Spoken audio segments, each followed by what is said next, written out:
Thank you so much to all my friends, you are watching a new video. আশা করি বন্ধুরা আপনারা সবাই ভালো আছেন।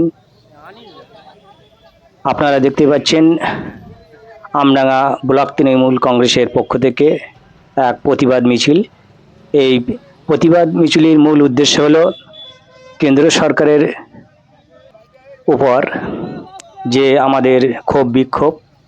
আসল উদ্দেশ্য হলো যে আমাদের সবারই প্রয়োজন, সকাল বিকেল রাত্রে সকলেই সব সময়ই প্রয়োজন যে ঔষধ, সেই ঔষধের বিশাল মূল্য বৃদ্ধির প্রতিবাদে আমাদের এই মিছিল চলছে। এই মিছিলে আছেন আমডাঙ্গা তৃণমূল কংগ্রেসের সভাপতি, আমরা সবাই চিনি, মাননীয় জ্যোতির্ময় দত্ত, এবং আমাদের প্রাণপ্রিয় এবং খুব কাছের মানুষ, সুপরিচিত মানুষ, যখন খুশি পাই আমাদের মাননীয় বিধায়ক রফিকুর রহমান মহাশয়, এবং আছেন আমাদের বন্ধু ভাই এবং আমাদের মাননীয় আনিসুরদা।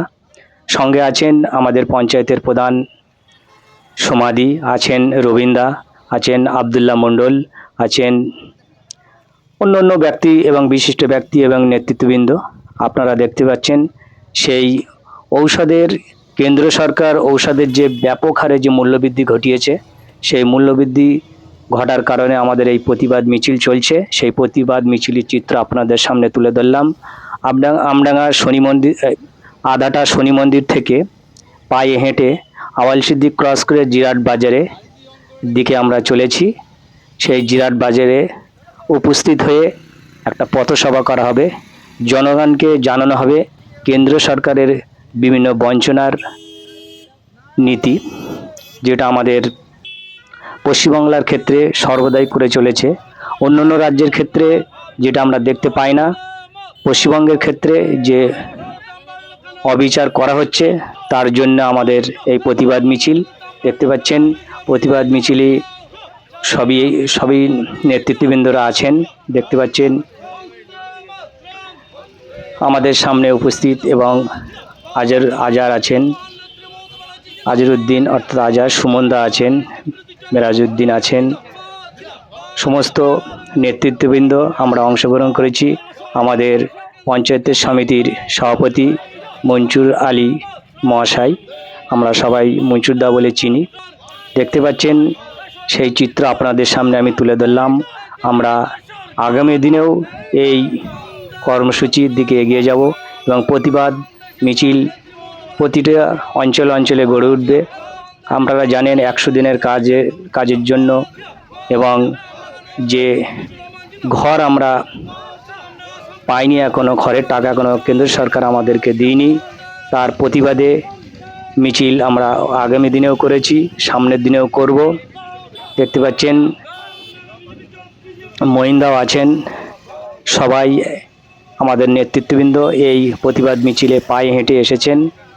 এই প্রতিবাদ চলছে, আগামী দিনে এই প্রতিবাদ চলবে। কেন্দ্র সরকার যেভাবে, বিশেষ করে পশ্চিমবঙ্গের উপর যেভাবে বিভিন্ন প্রকল্প আটকে দিয়েছে এবং বিভিন্ন কাজকর্ম আমাদেরকে আটকে দিয়েছে, 100 দিনের কাজ, যে আমাদের গরিব মানুষের যে ঘর, সেই ঘরও আটকে দিয়েছে, তার প্রতিবাদের মিছিল হয়েছিল এবং আগামী দিনেও হবে। আশা করি আপনারা প্রতিটা অঞ্চলে সচেতন হবেন। এই বিজেপি সরকারের বিরুদ্ধে আমাদের রুখে দাঁড়াতে হবে, ঐক্যবদ্ধ হতে হবে। আমরা এখন উপস্থিত হয়েছি আওয়ালসিদ্দি জিরাট বাজার, ঠিক আদিবাসী পাড়ার দিকে ঢুকতে, ওই জায়গাটায় আমাদের পথসভা চলছে। সেই পথসভায় আমাদের নেতৃত্ববৃন্দ বক্তব্য রাখছেন এবং বিভিন্ন নেতৃত্ববৃন্দ উপস্থিত আছেন, বিশাল জনগণও আছে, আমাদের এই প্রতিবাদ মিছিলের সমর্থন করেছেন এবং পায়ে হেঁটে এখানে এসে তারা সেই বক্তব্য শুনছেন। বক্তব্যের সভাপতিত্ব করছেন আমাদের সুপরিচিত ব্যক্তি, সবাই চেনেন, আমরা রবীন্দা বলেই চিনি। আপনারা দেখতে পাচ্ছেন সবাইকে জল বিতরণ করা হচ্ছে, ঠান্ডা জল। আশা করি বন্ধুরা এই প্রতিবাদের আপনারা সামিল হবেন প্রতিটা অঞ্চলে অঞ্চলে, প্রতিটা জেলায় জেলায় এবং ভারতবর্ষের প্রতিটা কোণে কোণে। এই আশা আপনাদের কাছে আমি রাখলাম। আশা করি আপনারা সবাই ভালো থাকবেন, এই আশা করি।